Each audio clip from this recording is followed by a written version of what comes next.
4, 3, 2, 1, 0.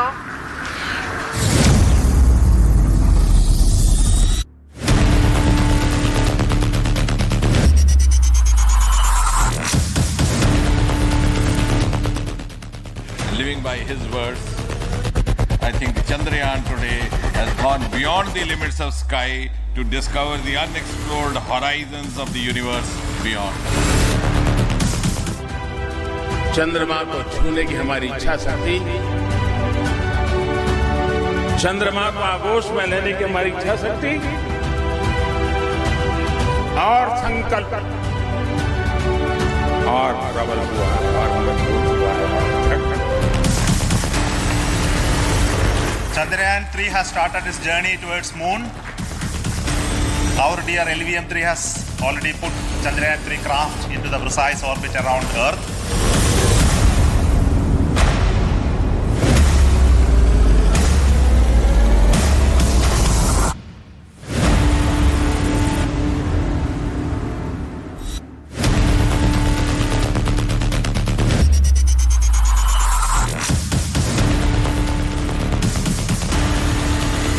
Chandrayaan 3 satellite to the precise orbit, and once again the vehicle is proved to be the most reliable heavy lift vehicle of Indian Space Research Organization.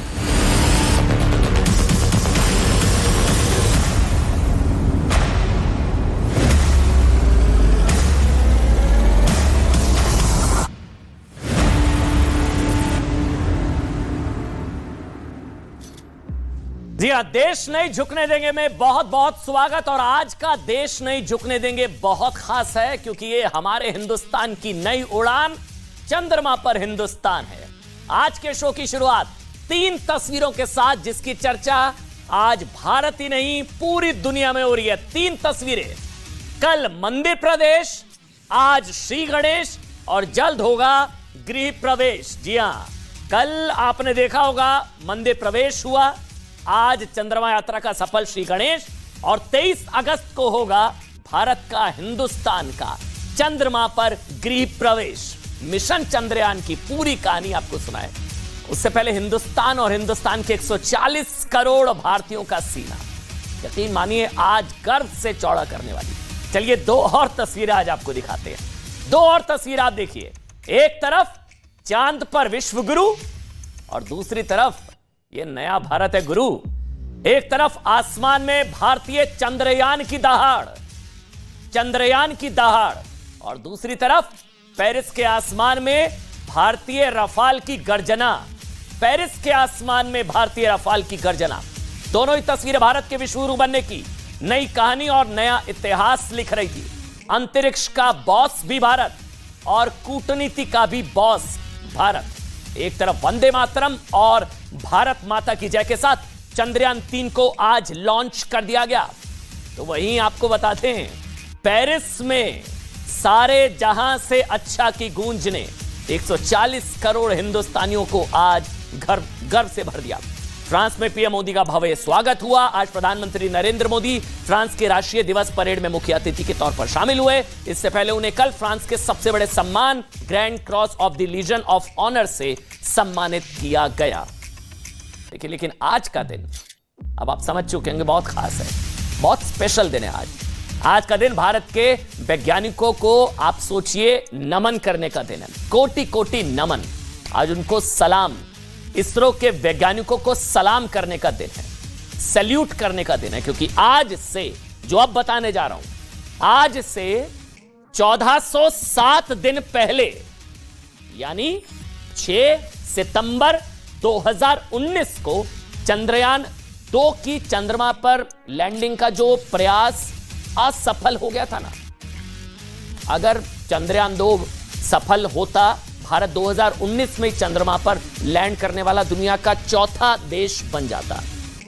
लेकिन उस असफलता से सबक लेकर इसरो के वैज्ञानिकों ने खुद को एक और प्रयास के लिए समर्पित कर दिया और 1400 दिनों में अथक प्रयास के बाद आज भारत के चंद्र मिशन के तीसरे अध्याय की सफल शुरुआत हो चुकी है। श्री गणेश हो चुका है, मंदिर दर्शन, श्री गणेश और अब गृह प्रवेश जल्द होने वाला है। आज हम आपको पृथ्वी से कितना 3,84,000 किलोमीटर दूर 3,84,000 किलोमीटर दूर उस चंद्रमा की यात्रा पर लेकर चलेंगे, जिस पर आज से 40 दिन बाद भारत के चरण पड़ जाएंगे। मतलब चंद्रमा की तरफ श्री गणेश, जल्द होने जा रहा है गृह प्रवेश। आज भारत सहित पूरी दुनिया की नजर इंडिया पर है। दोपहर 2:35 पर पूरी दुनिया की निगाहें हम पर टिकी हुई थी। ये वो समय था जब श्रीहरिकोटा के सतीश धवन अंतरिक्ष केंद्र से चंद्रयान 3 को लॉन्च किया जाना था। सबकी धड़कनें बढ़ी हुई थी, लोग खुश भी थे और नर्वस भी थे, क्योंकि 2019 में आज ही के दिन, जी हां, 2019 में वो दिन भी 14 जुलाई था। 14 जुलाई 2019 को चंद्रयान 2 को लॉन्च किया जाना था, लेकिन 56 मिनट पहले तकनीकी खराबी की वजह से इसे टालना पड़ा। लेकिन इस बार ऐसा कुछ नहीं हुआ और दोपहर 2:35 पर इसरो के भरोसेमंद LVM-3 रॉकेट ने सफलता के 100% रिकॉर्ड को बरकरार रखा और यह चंद्रयान 3 को लेकर पृथ्वी से 3,84,000 किलोमीटर दूर स्थित चंद्रमा के सफर पर चल पड़ा। ऐसा करिए, पहले वो ऐतिहासिक तस्वीरें देखिए, फिर हम आगे की कहानी आपको सुनाएंगे। 1 0 plus 5 seconds. Lift off normal. Here we have a majestic lift-off of LVM-3 M4 rocket carrying India's prestigious Chandrayaan 3 spacecraft. P2 tracking. प्रज्वलन और सफलतापूर्ण उत्थापन LVM-3 M4 रॉकेट का। यह भीमकाय रॉकेट आसमान को चीरते हुए अपनी भयानक दहाड़ से चारों ओर कंपन उत्पन्न कर रहा है, जिसे हम यहाँ महसूस कर सकते हैं, और यही दहाड़ है जो वैज्ञानिकों को रोमांचित करती है। LVM-3 के उत्थापन के साथ ही हमारे अंतरिक्ष यान चंद्रयान 3 की चंद्रमा की यात्रा प्रारंभ हो चुकी है। As the rocket is soaring through the clear skies, every second moving closer. अब देखिए, चंद्रयान 3 के इस ऐतिहासिक सफर का गवाह बनने के लिए सतीश धवन अंतरिक्ष केंद्र की दर्शक दीर्घा में हजारों लोग मौजूद थे। तेज धूप और गर्मी के बावजूद ये हजारों लोग भारत को अंतरिक्ष में नया परचम लहराते हुए देखना चाहते थे। दोपहर ठीक 2:35 पर विशालकाय LVM-3 रॉकेट दहाड़ के साथ आसमान को चीरता हुआ अपने मिशन पर आगे बढ़ गया। ये देश के 140 करोड़ लोगों के लिए खुशी से झूमने का पल था, लेकिन इसरो के वैज्ञानिक बिल्कुल शांत थे, कंपोज्ड थे, क्योंकि सफल लॉन्चिंग के बाद चंद्रयान को पृथ्वी की कक्षा में पहुंचने में अभी 1020 सेकंड यानी कि 17 मिनट का समय बाकी था। पूरी दुनिया खुश थी, हम सब खुश थे, लेकिन वैज्ञानिक काम थे, कंपोज थे। 17 मिनट बाकी थे। ये 17 मिनट उम्मीदों और आशंकाओं से भरे हुए थे, लेकिन जैसे जैसे एक मिनट बीतता रहा, LVM-3 रॉकेट एकदम तय दिशा में चंद्रयान को अपने कंधों पर बिठाए आगे बढ़ता रहा। 126 सेकंड के बाद रॉकेट में अग्नि की ज्वाला भड़की और इस धधक के साथ ही बूस्टर रॉकेट से अलग हो गए। 200 सेकंड्स में यह रॉकेट 135 किलोमीटर की दूरी तय कर चुका था और फिर लॉन्चिंग के 5 मिनट बाद क्रायोजेनिक स्टेज शुरू हुआ। क्रायोजेनिक, यह शब्द याद रखिएगा, भूलिएगा नहीं, आगे बताऊंगा पूरी कहानी, क्योंकि यह वो टेक्नोलॉजी होती है या है जिस पर भारत 1990 के दशक से काम कर रहा था, लेकिन तब ना अमेरिका ने भारत को यह टेक्नोलॉजी दी, ना ही रूस को भारत को यह टेक्नोलॉजी सप्लाई करने दी, क्रायोजेनिक टेक्नोलॉजी। और फिर 3 दशकों की मेहनत के बाद भारत के वैज्ञानिकों ने पूर्ण रूप से स्वदेशी, made in India cryogenic engine बनाने में हम सफल रहे। अमेरिका क्यों नहीं चाहता था कि यह तकनीक भारत को मिले, और कैसे आरोपों के मुताबिक उसने भारत को रोकने के लिए भारत के एक बड़े वैज्ञानिक नंबी नारायण को सिर्फ इसलिए जासूसी के आरोप में फंसा दिया क्योंकि नंबी नारायण भारत को क्रायोजेनिक टेक्नोलॉजी के मामले में नए मकाम पर ले जाना चाहते थे। यह सब आज हम आपको बताएंगे, लेकिन चंद्रयान के तीसरे अध्याय की आगे की अब कहानी सुनिए। लॉन्चिंग के 5 मिनट बाद चंद्रयान 3 का क्रायो चरण शुरू हुआ। इस क्रायो इंजन में 28 टन लिक्विड ऑक्सीजन और हाइड्रोजन भरी हुई थी। इसने चंद्रयान को अगले कुछ मिनटों तक वो गति दी जो पृथ्वी की कक्षा तक पहुंचने के लिए जरूरी थी। यह चरण भी सफल रहा और फिर एयरक्राफ्ट इंजन से अलग हो गया, जो अब अगले कुछ दिनों में चंद्रमा की तरफ कदम बढ़ा देगा। देखिए, इसरो के वैज्ञानिकों ने एक दूसरे को बधाई दी। फिर सेंटर के अंदर मौजूद वैज्ञानिकों के चेहरे पर खुशी और राहत का भाव साफ तौर पर देखा जा सकता था। हर तरफ खुशी का माहौल। लॉन्चिंग के समय वहां भारत के अंतरिक्ष और प्रौद्योगिकी राज्य मंत्री जितेंद्र सिंह भी वहां पर मौजूद थे। उन्होंने भी इस सफलता में स्वागत में तालियां बजाकर, ये देखिए आप तस्वीरें, तालियां बजाई, स्वागत किया। इस बीच फ्रांस यात्रा पर गए प्रधानमंत्री नरेंद्र मोदी ने भी वहां से ट्वीट किया और कहा कि यह भारत की अंतरिक्ष विजय का नया अध्याय है। दुनिया भर से बधाई संदेश आने लगे।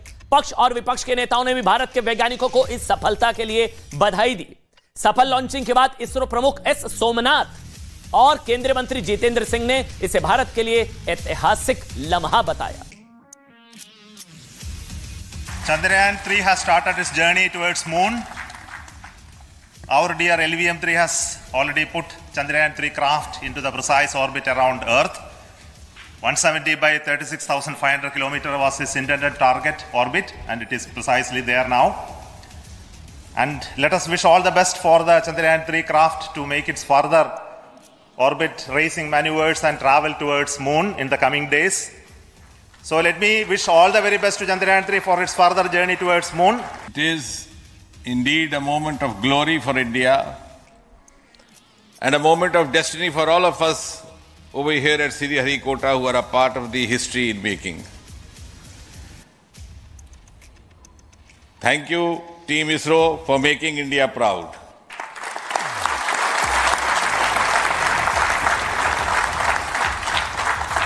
And thank you, Honorable PM Narendra Modi ji, for having made this possible by unlocking the gates of Sriharikota and enabling the India's space sector.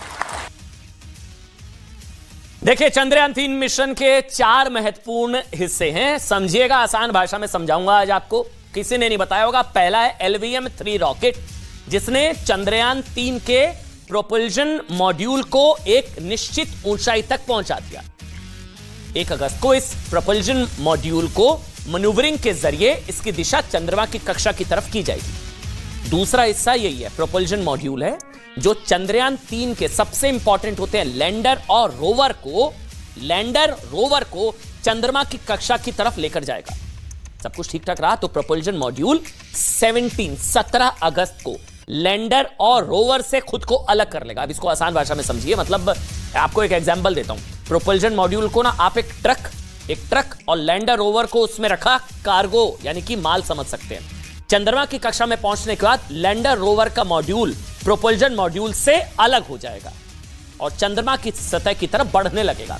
Propulsion module की मिशन लाइफ 3 से 6 महीने है। अब आगे का क्या होगा? इसके बाद सारा दारोमदार किस पर है? आप जानते हैं, लैंडर पर होगा। नाम है विक्रम लैंडर। लैंडर में ऑनबोर्ड सॉफ्टवेयर है जो इसे कंट्रोल करता है। चंद्रमा की सतह तक ये लेकर जाएगा लैंडर को। ये लैंडिंग आज से कब होगी? 40 दिन बाद 23 अगस्त को शाम 5:47। 23 अगस्त 5:47 PM। बहुत इंपॉर्टेंट होगा वो टाइम। लैंडिंग के समय इसकी गति 2 मीटर प्रति सेकंड होगी।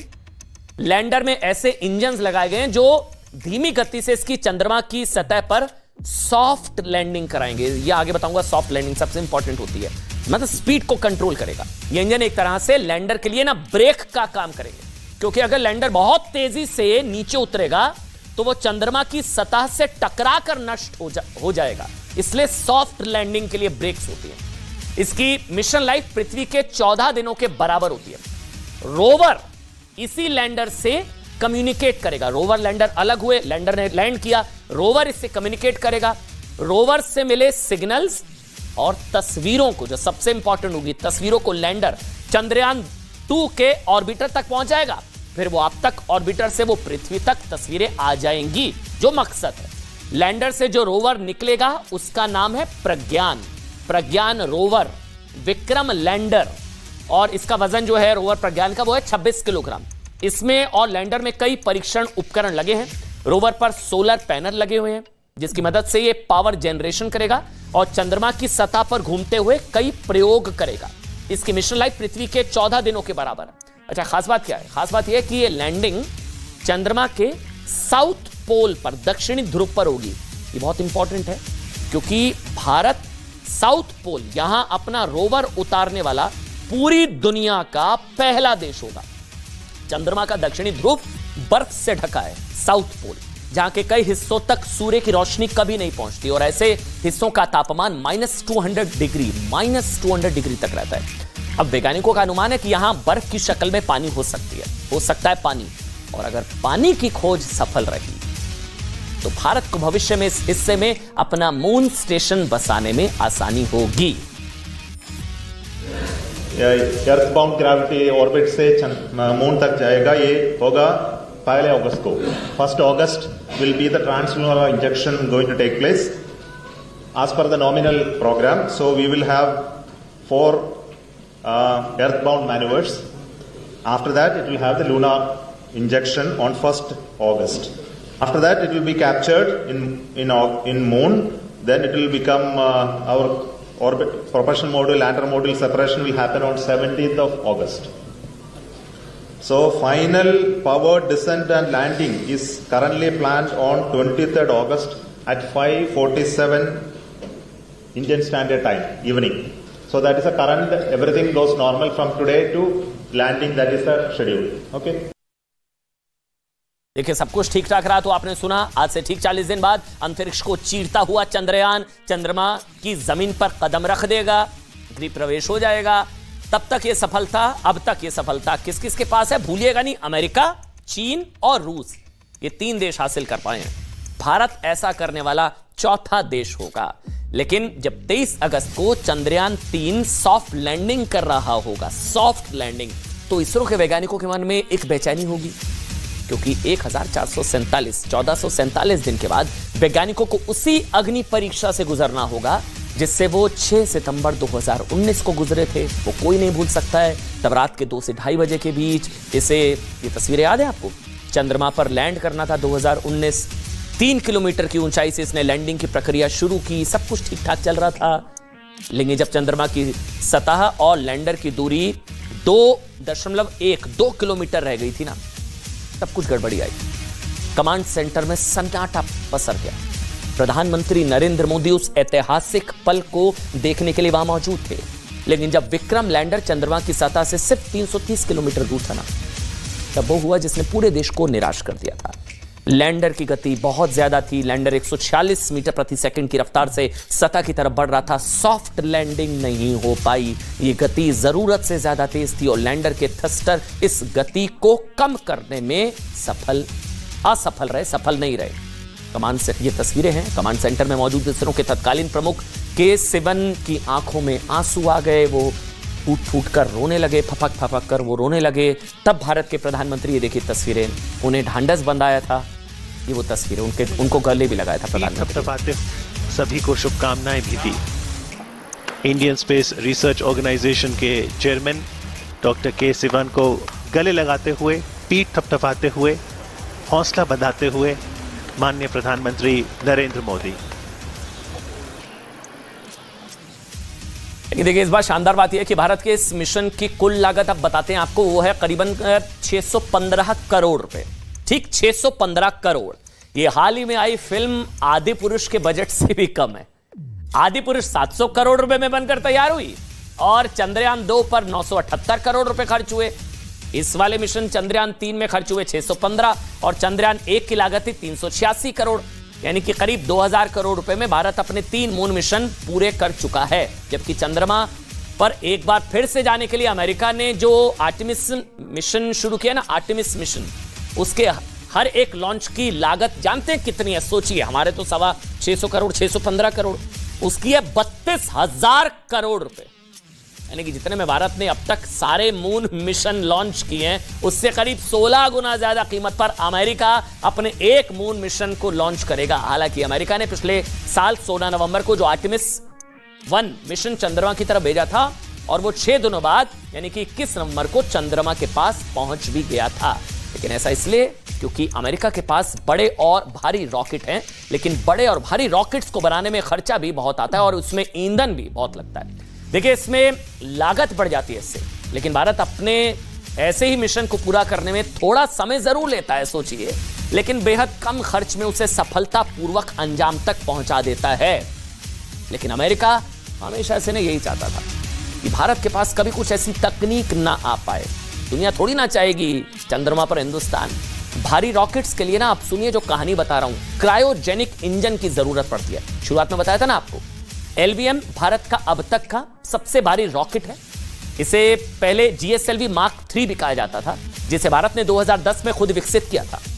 हालांकि भारत क्रायोजेनिक इंजन को 1990 की शुरुआत में ही हासिल करना चाहता था। कहानी सुनिए।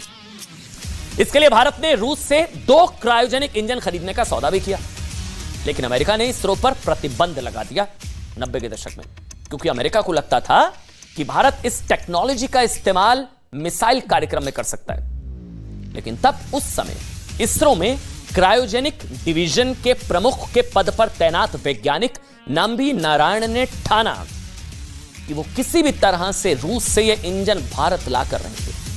लेकिन अमेरिका को इसकी भनक लग गई और फिर कुछ ऐसा हुआ कि 1994 में केरल पुलिस, सुनिएगा कहानी, केरल पुलिस, तब केरल में कांग्रेस की सरकार थी, केरल पुलिस और IB ने उन्हें जासूसी के आरोप में पकड़ लिया। उन पर तकनीक दूसरे देशों को बेचने के झूठे आरोप लगाए गए। पुलिस हिरासत में उन पर बहुत अत्याचार हुआ, यातनाएं दी गईं, 50 दिनों तक उन्हें जेल में रखा गया। खुद को बेगुनाह साबित करने में तो कई साल लग गए। जांच में पता क्या पाया गया? जांच में पाया गया था कि नंबी नारायण के खिलाफ लगे आरोप झूठे थे। उन्हें स्पाई, जासूस, गद्दार सब कुछ बता दिया गया था और ये एक अंतर्राष्ट्रीय साजिश का हिस्सा था। कुछ रिपोर्ट्स बताती हैं कि अमेरिकी खुफिया एजेंसी CIA ने केरल पुलिस में मौजूद अपने लोगों के जरिए नंबी नारायण को फंसाया था। यानी कि अगर यह साजिश ना हुई होती, अगर नंबी नारायण को झूठे जासूसी के आरोपों में ना फंसाया गया होता, कुछ लोगों ने अपना ईमान ना बेचा होता, तो शायद भारत को अंतरिक्ष में ऐसी सफलता या सफलताएं बहुत पहले ही मिल गई होती। So I am sure that it will enhance not only the prestige of India, we will be the 4th country in the world, next to USA and China and Russia, to send something to moon. So that way you can be very proud of it. चलिए, अब जाते जाते एक बार आपको 2 तस्वीरें एक बार दिखा देते हैं। देखिए, इसरो की स्थापना 1962 में हुई थी। देखे गए तस्वीर रिमोट साइड में रख दीजिए। तस्वीर देखिए आप, 1962 और 1963 में भारत ने अपना पहला रॉकेट लॉन्च किया था। लेकिन तब ना तो इसरो के पास संसाधन थे और ना ही फंड था। पहला रॉकेट केरल के थुम्बा से लॉन्च किया गया था और तब वैज्ञानिक उसके पार्ट्स को ना एक साइकिल पर रखकर एक जगह से दूसरी जगह ले जाते थे, साइकिल पर। और अब देखिए समय का चक्र, तब रॉकेट लॉन्च की जमीन भी एक स्थानीय चर्च से ली गई थी। लेकिन आज भारत अंतरिक्ष क्षेत्र में सारे रिकॉर्ड तोड़ रहा है और अंतरिक्ष का भी बॉस बनता हुआ नजर आ रहा है। 10, 9, 8, 7, 6, 5, 4, 3, 2, 1, 0। हिंदुस्तान ने सबसे बड़ी छलांग लगा दी है। भारत का गौरव चंद्रयान 3 अंतरिक्ष विजय पर निकल चुका है। चंद्रयान 3 अपनी 3,84,000 किलोमीटर की लंबी यात्रा पर निकल चुका है और दुनिया देख रही है कि भारत अंतरिक्ष की दुनिया में सुपर पावर बनने के रास्ते पर निकल पड़ा है। भारत के स्पेस मिशन के लिए आज का दिन ऐतिहासिक था। श्रीहरिकोटा के सतीश धवन स्पेस सेंटर में तैयारी पूरी थी। सेंटर पर तमाम वैज्ञानिकों के साथ केंद्रीय मंत्री जितेंद्र सिंह भी मौजूद थे। उधर पेरिस में पीएम मोदी भी लॉन्चिंग की पल पल की जानकारी ले रहे थे।